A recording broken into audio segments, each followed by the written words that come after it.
Hi viewers, welcome to one India Telugu. Deputy CM Pawan Kalyan మరోసారి తన గొప్ప మనసును చాటుకున్నారని చెప్పాలి. ప్రస్తుతం ఆయన పిఠాపురం నియోజకవర్గానికి ఎమ్మెల్యేగా ప్రాతినిధ్యం వహిస్తూ ఉన్నారు.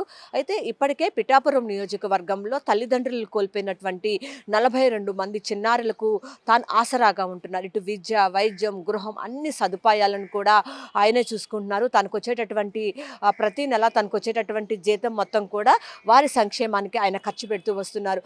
అయితే ఇదే నేపథ్యంలో పిఠాపురం మాధవపురానికి చెందినటువంటి ఒక అక్క తమ్ముడు సోషల్ మీడియాలో ఒక వీడియో అయితే విడుదల చేయడం జరిగింది.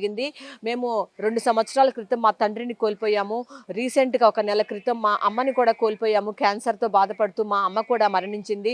సో ఈ నేపథ్యంలో మాకు సహాయం చేయండి అని చెప్పి అక్క తమ్ముడు ఇద్దరు కూడా సోషల్ మీడియాలో ఒక వీడియో పెట్టినప్పుడు దానికి స్పందించినటువంటి పవన్ కళ్యాణ్ వారి ఇద్దరికి కూడా సాయం చేసేందుకు ముందుకు వచ్చారు. వారి బాధ్యతలను ఆయనే తీసుకున్నారు. ప్రతి నెల కూడా వాళ్ళకి చెరో 5,000 ఇచ్చేలాగా కూడా ఏర్పాట్లు చేయడం జరిగింది. దీంతో పాటు వాళ్ళు తాము ఉండటానికి ఇల్లు కూడా లేదని చెప్పి పవన్ కళ్యాణ్కి విజ్ఞప్తి చేసిన నేపథ్యంలో వారికి ఇల్లు కూడా కట్టించి ఇవ్వాలని చెప్పి అధికారులకైతే ఆయన ఆదేశాలు జారీ చేయడం జరిగింది.